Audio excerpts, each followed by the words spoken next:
guys, bersama saya lagi dalam Alright Nopo Channel. So di dalam Dewan Rakyat, isu beras ini adalah satu isu yang seringkali ya hangat diperkatakan di luar, ya di dalam parlimen, rakyat, warga maya, ya seringkali ya membincangkan berkaitan dengan isu. Tidak terkecuali juga ahli-ahli parlimen daripada pembangkang yang hanya tahu sahabat-sahabat semua membangkang. Ya kita tahu itu tugasan mereka, tapi sebagai ahli parlimen yang progresif membangkang sebagai parlimen yang ahli pembangkang ya sebenarnya sebagai pembangkang yang progresif sebenarnya mereka harus ya bukan hanya tahu membangkang tapi juga ya memberikan ide-ide bernas yang boleh diguna pakai, tetapi yang malangnya sahabat semua, apa yang dikatakan oleh pembangkang ini hanyalah ya mereka menganggap mereka hebat bercakap, tapi sebenarnya boleh dianggap sebagai tim kosong. Cakap kuat, cakap pandai, tetapi kita tahu bila mana mereka jadi kerajaan jadi hancur sahabat-sahabat semua,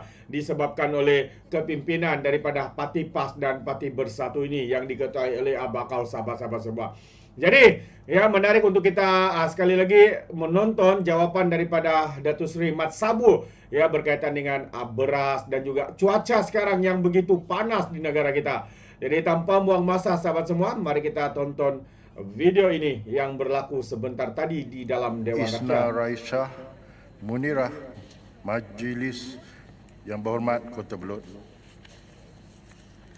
Terima kasih Tuan Speaker. Kota Belud minta Menteri Pertanian dan Keterjaminan Makanan menyatakan langkah-langkah segera dan jangka panjang bagi meminimumkan kesan musim panas dan kering terhadap aktiviti tanaman padi khususnya di Sabah. Yang berhormat Menteri. Terima kasih Tuan Yang Dipertua. Untuk maklumat ahli yang berhormat, Kementerian Pertanian dan Keterjaminan Makanan sentiasa peka berkenaan kesan perubahan iklim yang akan menjejaskan sektor agro makanan negara, termasuk persediaan negara fasa akhir dalam fasa akhir monsun Timur Laut berterusan hingga hujung Mac 2024. Terlibat adalah negeri Sabah yang akan turut terkesan dengan perubahan iklim ini. Pengurangan hujan atau ketiadaan hujan pada tempoh yang lama ketika fasa akhir monsun Timur Laut ini boleh menyebabkan cuaca lebih panas dan kering berbanding masa biasa. Kita tahu di Sabah sekarang, di sebelah Kota Belud, memang panasnya cukup hebat.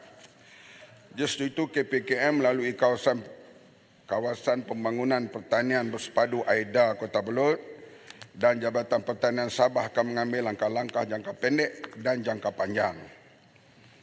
Jangka pendek yang pertama, mengedarkan pam air bergerak kepada pesawah di kawasan terjejas. Yang kedua, melaksanakan kerja-kerja pembersihan parit tersier di sawah bagi memastikan air sampai ke petak sawah bagi kawasan yang mempunyai sumber air. Yang ketiga, mengedarkan minyak diesel kepada pesawah yang mempunyai pam-pam di bawah seliaan AIDA mengikut had yang telah dipersetujui bersama pihak AIDA dan pesawah. Yang keempat, membuat pemantauan dan memberi khidmat nasihat kepada pesawah supaya menangguhkan penanaman padi buat sementara waktu sehingga keadaan kembali pulih. Program penanaman padi luar musim di negeri Sabah beroperasi dari bulan Mac hingga Julai yang hanya melibatkan kawasan-kawasan padi kategori K1 dan penanaman padi hanya akan dilaksanakan mengikut keputusan mesyuarat Jawatan Kuasa Penyelaras Pertanian Daerah. Yang kelima, mengadakan mesyuarat Jawatan Kuasa Penyelaras Pertanian Daerah setiap minggu, iaitu Jabatan Pertanian, Jabatan Pengairan, Pertubuhan Peladang, Koperasi Pembangunan Desa, Kawasan Pembangunan Pertanian Bersepadu. Panjang sikit, itu ada sikit lebih seminit. Keenam, mewujudkan pusat operasi di Ibu Pejabat Pertanian yang berfungsi untuk mengambil tindakan segera terhadap maklumat dan data yang diterima. Yang ketujuh, mengarahkan semua pegawai teknikal Jabatan Pertanian di peringkat wilayah memantau status penanaman padi di kawasan terbabit pada setiap hari dan melaporkan sebarang perkembangan kepada pegawai pertanian. Langkah jangka panjang, 1. Menyelaras jadual penanaman padi. Yang kedua, membina kolam takungan, ini jangka panjang, bagi memastikan ketersediaan air untuk tanaman padi semasa kemarau. Cadangan ini dicadangkan untuk kajian feasibility study for the integrated water resources and flood mitigation Kota Belud yang akan dilaksanakan oleh pihak JPS Malaysia. Hasil kajian ini akan digunakan sebagai rojok dalam penyediaan kertas permohonan pembangunan sistem pengairan dalam rancangan Malaysia ke-13. Ketiga, mengenal pasti kawasan sumber air bawah tanah bagi tujuan pembinaan telaga tiup. Perbincangan dengan pihak Jabatan Mineral dan Geosains Sabah telah pun dibuat untuk mendapatkan maklumat berkaitan sak permukaan air bawah tanah untuk mengenal pasti kawasan yang berpotensi dibina. Keempat, menggalakkan penggunaan benih yang tahan kemarau. Kelima, melaksanakan pembenihan awan jika perlu dan jika ada tumpuk-tumpuk awan. Ini diusahakan dan telah kita laksanakan sebelum ini. Terima kasih. Terima kasih Yang Berhormat Menteri. Berikut. Terima kasih Yang Berhormat Menteri atas jawapan. Memandangkan kalau ada nasihat untuk menangguhkan tanaman padi dan saya difahamkan mereka inilah yang sebenarnya yang terjejas apabila petani-petani yang depend kepada air hujan untuk tanaman.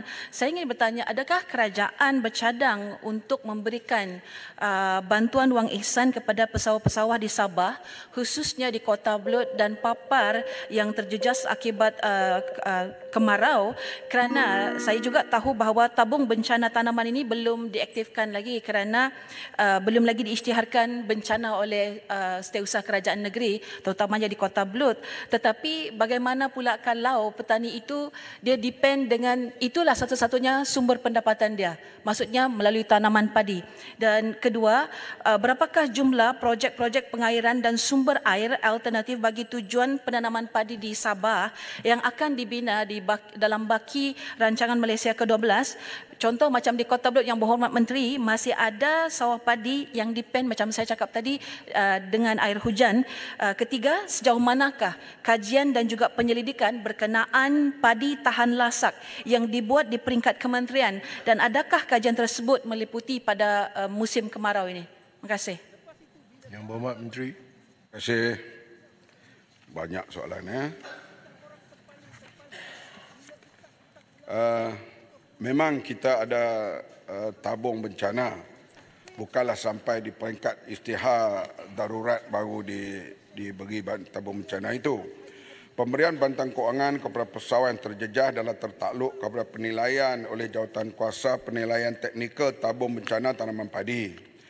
Kadar bantuan yang diberikan kepada sawah adalah RM876 per hektar. Dengan jumlah maksimum bantuan kepada pesawah yang layak adalah terhad kepada kawasan musnah seluas 3 hektar. Pada 2023, PKPM telah menyalurkan bantuan sebanyak 12 juta keseluruhan dan untuk di negeri Sabah melibatkan kawasan 219 hektar khususnya bagi AIDA Kota Belud sebanyak RM36,000 telah disalurkan kepada 17 orang pesawah dengan melibatkan kawasan 22.9 hektar.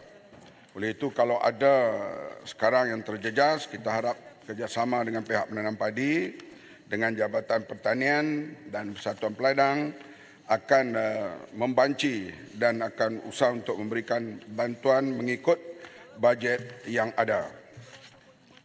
Terdapat 3 pengairan bagi tujuan tanaman padi yang sedang pelaksanaan di bawah peruntukan rancangan Malaysia ke-12, iaitu Repair and Improvement Work of Pia Sau Dundau serta kerja-kerja pembinaan terusan pengangkutan dari Sungai Kedamaian ke Sungai Wario. Betul kok saya sebutnya, Sungai Wario.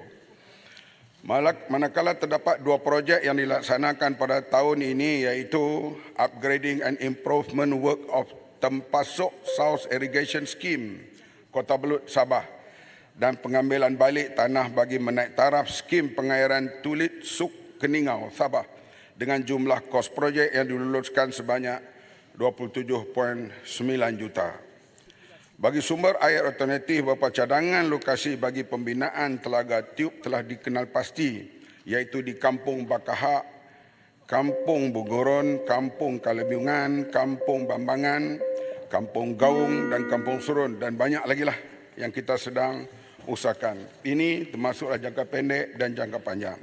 Memang kita mengambil serius soal security makanan, terutama supaya tanaman padi di Sabah dan Sarawak dapat dipertingkatkan dan memperkenalkan benih-benih baru, dan kita harap Sabah boleh berbincang supaya jangan kekal dengan 2 benih sahaja, tapi benih-benih daripada Mardi yang banyak diperkenalkan boleh dibincang, dicuba dan juga ditanam di Sabah. Kita harap Sabah juga akan menjadi satu jelapang padi pada masa yang akan datang. Terima kasih Menteri. Yang Berhormat Hulu Terengganu. Terima kasih Speaker, terima kasih Menteri jawapan yang betul detail. Cuma saya perhati dengan perpuasaan apa yang jawab oleh Menteri, bahawa apa yang dilaksanakan itu adalah langkah-langkah biasa yang dilaksanakan oleh kerajaan. Sekarang ini Speaker, kita menghadapi keadaan luar biasa. Beras putih sehingga tempatan hingga hari ini tidak ada lagi.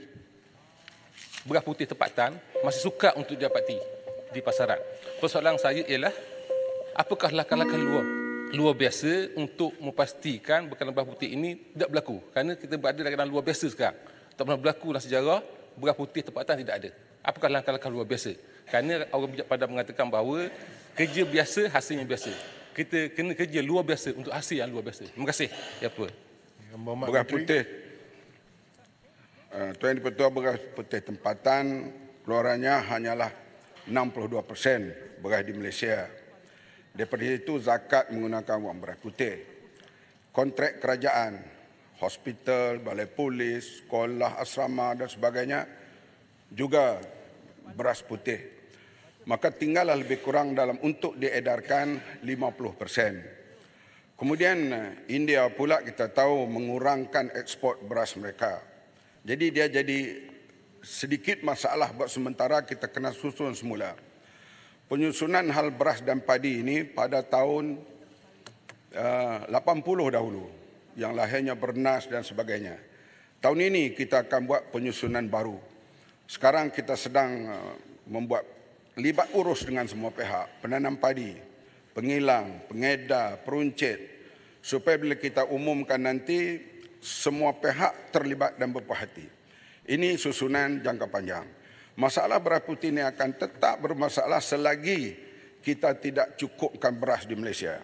Sebab itulah saya cuba memainkan peranan bersama dengan pegawai ke arah kita membuka ladang-ladang baru. Yang menjadi peran utama sekarang ialah di Sarawak, di Sabah, Johor juga main peranan, Perak, Pahang. Sehingga di Pahang itu nak dibuka 10,000 ekar di kawasan Pekan Pahang. Ini di antara kita nak membanyakkan beras putih itu. Kalau tidak, nak dijual dengan harga yang sedia ada, akan berlakulah berbagai-bagai tuduhan yang mengatakan ada beras campur dan sebagainya. Jadi permasalahan ini berterusan.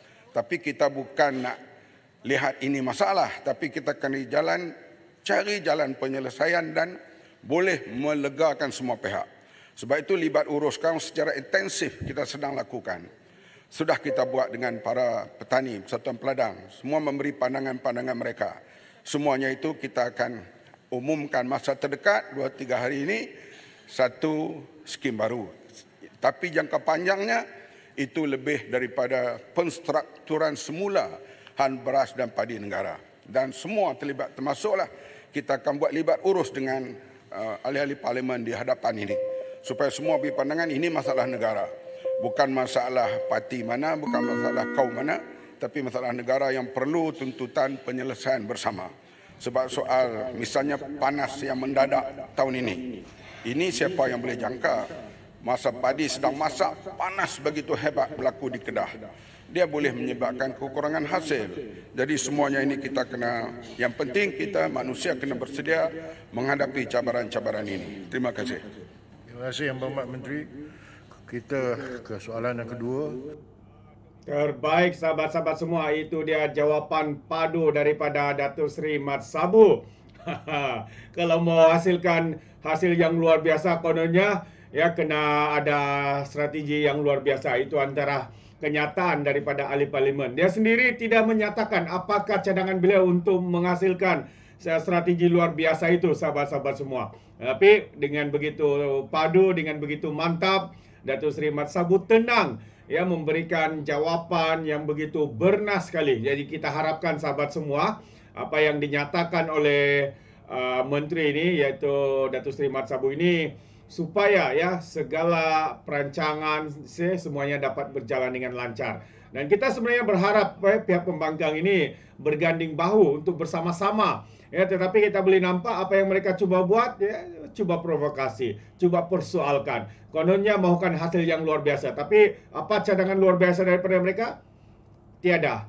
Tin kosong, bunyi kuat apabila diketuk, sahabat-sahabat semua. Ya, itu antara umpama yang kita boleh berikan gelaran kepada ahli-ahli parlimen daripada Perikatan Nasional, daripada Perikatan Nasional dan juga pembangkang ini. Jadi, apa pandangan anda sahabat semua, anda boleh berikan dalam ruangan komen. Terima kasih sekali lagi kerana sentiasa memberikan sokongan kepada Orang Indonesia Channel. Kiranya anda memberikan sebarang komen, pandangan, dan boleh berikan dalam ruangan komen. Jadi, izinkan saya untuk mengundurkan diri.